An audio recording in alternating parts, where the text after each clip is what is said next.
Halo para rebahaners, bagaimana kabar kalian? Semoga baik-baik aja ya. Di kesempatan kali ini, Sliramu akan mereview sebuah film yang akan menantang adrenalin kalian dan juga membuat jantung kalian berdegup kencang. Setegang apa film ini? Oke lah, persiapkan mental untuk menontonnya. Berlatar di sebuah perumahan kosong, dari kejauhan terlihat seorang kakek menarik seorang gadis yang berlumuran darah. Apa yang telah terjadi pada kakek dan wanita itu? Tenang, karena film baru dimulai. Scene berganti dengan diperlihatkannya ketiga pencuri yang memasuki rumah mewah yang bernama Alex, Manny, dan juga Rocky. Rocky sedang mengambil sepatu-sepatu mahal, sementara Alex mencuri jam tangan. Setelah mereka selesai, mereka pun memecahkan kaca dan kabur. Dalam perjalanan pulang, terlihat seekor kepik yang meneplok di jari Rocky. Lalu Manny bilang kalau dia terus membobol rumah, maka mereka akan teracak oleh polisi. Rocky akan segera pindah dari kota itu untuk menghilangkan jejak. Singkat cerita, mereka mendatangi seorang penadah lalu menjual jam tangan Rolex yang mereka curi. Lalu penadah itu memberikan setengah harga dari harga pasaran. Penadah itu juga bilang jika dia ingin uang, mereka harus mencuri uang, bukannya barang. Penadah memberitahu kepada Manny jika di Jalan Bue Pista 1837 ada sebuah rumah yang pemiliknya adalah seorang tentara veteran penyendiri. Selang beberapa lama, mereka membahas tentang rumah itu. Jika area itu seperti kota hantu, hanya ada satu orang yang tinggal di situ. Dia sendirian, putrinya meninggal ditabrak putri dari keluarga kaya. Lalu mereka memberikan uang damai yang sangat besar, nilainya di atas $300.000. Lalu Alex bilang jika mereka mencuri di atas $100.000 itu adalah pencurian yang besar dan mereka bisa dipenjara selama 10 tahun jika tertangkap. Rocky bilang jika mereka berhasil mendapatkan uang itu maka mereka tak perlu mencuri lagi. Alex melarang mereka untuk mencuri di situ dan dia pun pergi. Singkat cerita, di mana Rocky terus memohon kepada Alex untuk ikut, lalu dia pun mencari informasi rumah itu melalui internet, di mana si kakek yang tinggal di situ adalah mantan tentara yang menerima uang damai yang sangat banyak untuk menebus kematian putrinya. Di sisi lain, tepatnya di rumah Rocky, seorang kawan meledek. Begitulah cara dia mencari uang, yang artinya mereka tahu jika pekerjaan Rocky adalah seorang maling rumah. Dia pun menyiapkan anaknya yang akan bersekolah, lalu dia menerima pesan dari Alex jika Alex bersedia melakukan itu. Scene berganti di mana mereka mendatangi rumah itu, di mana tidak terlihat kehidupan di sana. Namun ada satu rumah yang masih berpenghuni, tidak lain adalah si kakek mantan tentara itu. Manny memeriksa area itu. Di sisi lain, Alex dan Rocky berada di dalam mobil. Terlihat Alex yang baru saja membuat tato bergambar kepik. Dia menceritakan jika saat dia kecil, ibunya selalu memarahinya dan menaruhnya di bagasi mobil.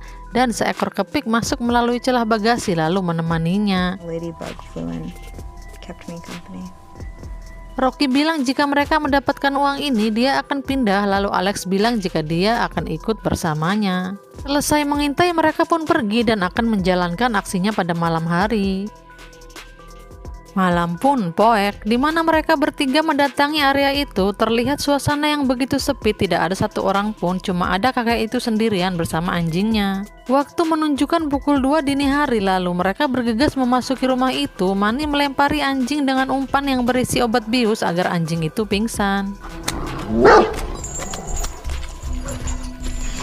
Mereka memasuki pintu depan, namun kunci serbaguna mereka tertinggal dan mereka mencoba masuk dari pintu samping.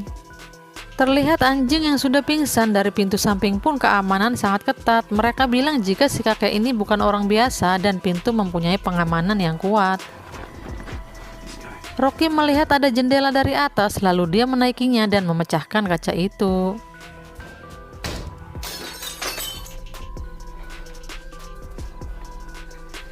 Rocky berhasil masuk ke dalam rumah, sementara Alex dan Manny menunggu di luar. Rocky pun membuka pintu itu, lalu mereka langsung melaksanakan aksinya.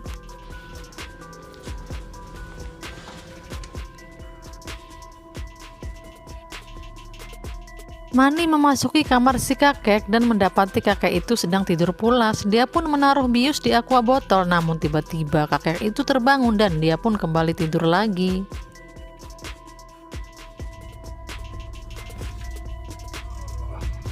Asap dari bius itu mulai mengepul memenuhi kamar sehingga Manny yakin jika kakek itu kelenger.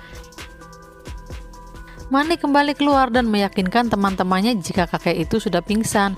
Lalu terlihat sebuah pintu dengan kunci yang sangat besar. Mereka yakin jika uang kakek itu disimpan di dalamnya. Manny mencoba merusak kunci itu namun sangat alot.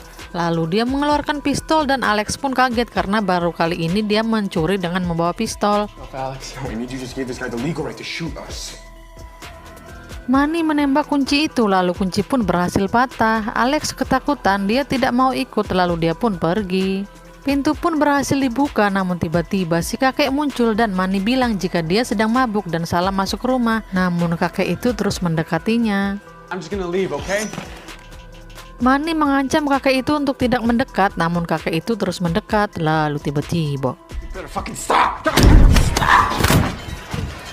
kakek itu merebut pistolnya dan mencekik Manny. Si kakek menanyakan berapa orang yang bersama dia, namun Manny bilang jika dia hanya pergi sendirian. Namun tiba-tiba Manny pun di headshot hingga dia pun moket. Melihat itu, Rocky langsung bersembunyi dan dia pun menangis. Di sisi lain di mana Alex sedang mencari jalan keluar namun berpapasan dengan si kakek. Untung saja si kakek tidak melihatnya, lalu kakek itu pun mengunci semua pintu. Saat Alex ngumpet di toilet, kakek itu pun datang dan memaku semua jendela. Di sisi lain di mana Rocky mengirim pesan kepada Alex memberitahu jika kakek itu sudah menembak Manny hingga mati. Rocky meminta Alex untuk mencarinya di lemari.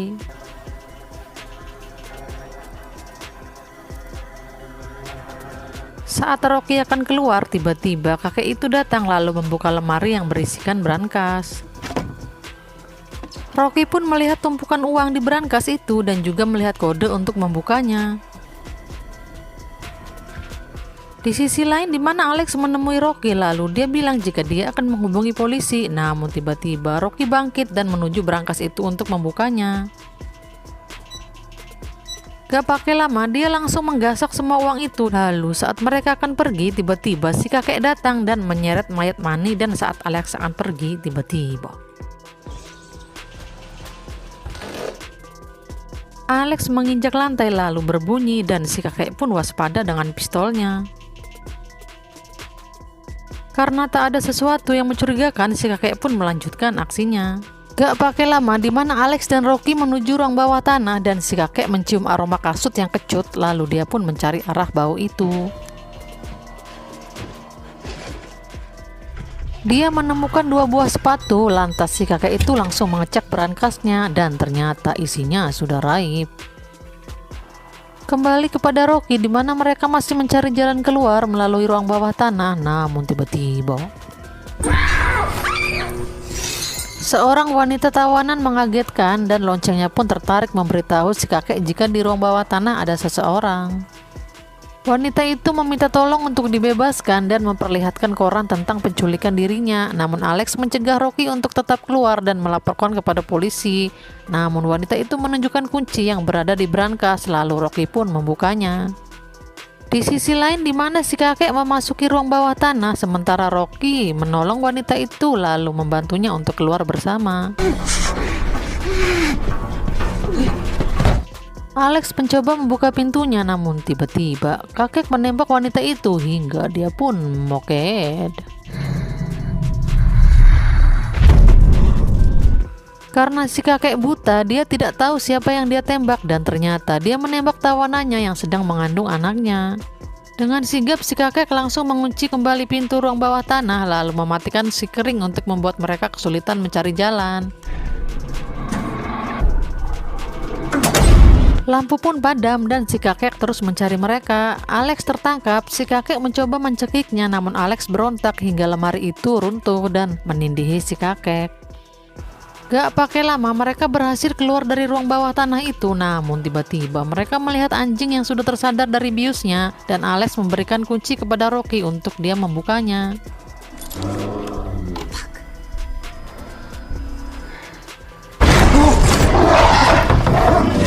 Namun tiba-tiba pintu bersuara dan anjing pun menyerang Alex. Mereka ngabret seedan-edannya dan bersembunyi di dalam kamar lalu menjepitnya dengan lemari. Si kakek pun menyiapkan pistol lalu mengisinya kembali kepada Alex dan Rocky, di mana Alex kekeh untuk melaporkan ke polisi. Namun Rocky melihat sebuah jendela di atas dan dia pun menaikinya. Go! Rocky menyusuri lorong dari jendela itu dan di sisi lain anjing mulai masuk ke kamar menyerang Alex hingga dia terjatuh.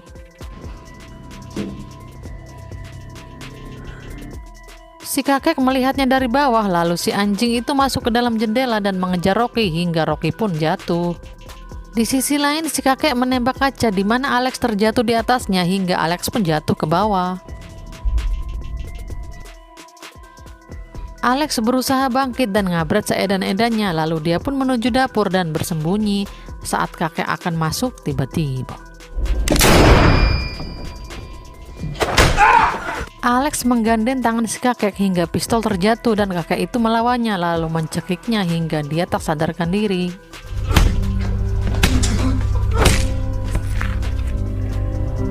Di sisi lain di mana Rocky menemukan jalan keluar, dia pun membuka jendela itu, namun tiba-tiba si kakek mencengkeramnya dan mengeluarkan Rocky dari jendela itu. Rocky pun dipukuli hingga dia tak sadarkan diri.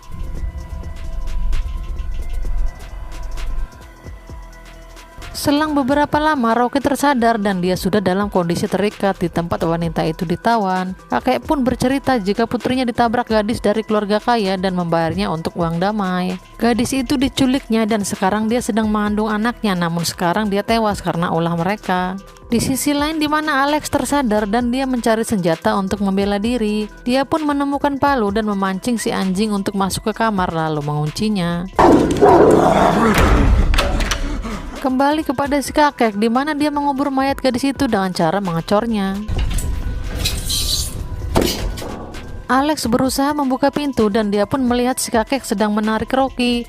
Si kakek akan memasukkan sperma ke dalam rahimnya hingga Rocky hamil, lalu setelah itu si kakek akan membebaskannya. Si kakek pun menggunting celana Rocky lalu mengambil spermanya. Rocky pun berontak, lalu kakek itu mengatakan jika hanya 9 bulan saja dia mengandung, setelah itu dia akan membebaskannya. Namun tiba-tiba si kakek pun dikemplang dengan palu. Alex datang lalu membebaskan Rocky. Rocky pun murka dan menendangi kakek itu. Alex mengikat kakek itu, namun kakek bilang jika mereka sudah mendapatkan apa yang mereka inginkan, bawalah uang itu, dan si kakek menyuruh mereka pergi dari rumahnya. Gak pakai lama mereka pun kabur, namun saat Alex berhasil membuka pintu, tiba-tiba Alex pun di headshot hingga dia pun moket. Rocky membuka pintu itu dan dia pun berhasil keluar dari rumah si kakek. Dia pun ngabret seedan-edannya, namun si anjing galak mengejarnya.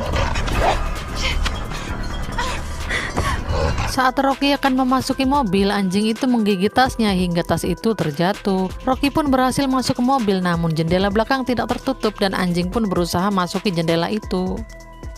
Si anjing terus menunggunya, lalu Alex mengikat tuas bagasi dengan tali untuk memancing anjing itu masuk ke bagasi.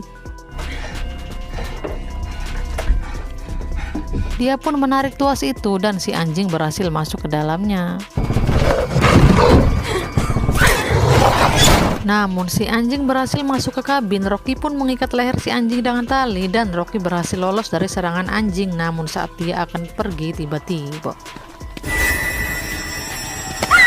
si kakek mendapatkannya lalu menyeretnya kembali ke rumah. Rocky meminta maaf kepada Alex karena dia sudah memaksanya untuk mencuri. Apalah arti sebuah penyesalan ya guys. Lalu datanglah seekor kepik. Rocky pun bangkit dan memencet tombol darurat. Alarm pun berbunyi dan si kakek sangat trauma dengan bunyi alarm itu. Saat kakek akan menembaknya, Rocky menampolnya dengan besi hingga kakek itu pun terjatuh dan bersimbah darah.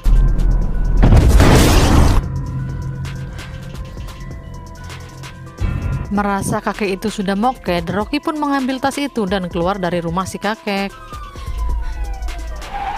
Bak pahlawan kesiangan, polisi pun datang dan Rocky berhasil kabur sebelum itu. Scene berganti beberapa hari kemudian di mana anak dari Rocky sedang melukis. Mereka sudah berada di stasiun kereta dan mereka akan pergi ke London. Namun Alex melihat sebuah berita tentang perampokan rumah kakek mantan tentara. Si kakek pun berhasil diselamatkan dan dia masih hidup. Lalu Rocky dan anaknya pun pindah ke kota lain dan film pun berakhir. Bagaimana? Apakah kalian dibuat greget dengan film ini? Pesan moral yang bisa kita ambil adalah janganlah kalian merampas hak orang lain, apalagi mencuri dengan sengaja. Karena sepandai-pandainya bersembunyi, suatu saat akan menemukan apesnya. Oke gengs, mungkin segitu saja pembahasan dari film ini. Semoga kalian menyukai alur ceritanya. Dan seperti biasa, jika kalian suka, silahkan subreks aja. Biar kalian tidak ketinggalan jika ada video baru dari seliramu. Thanks for watching and then see you on next video. Bye bye.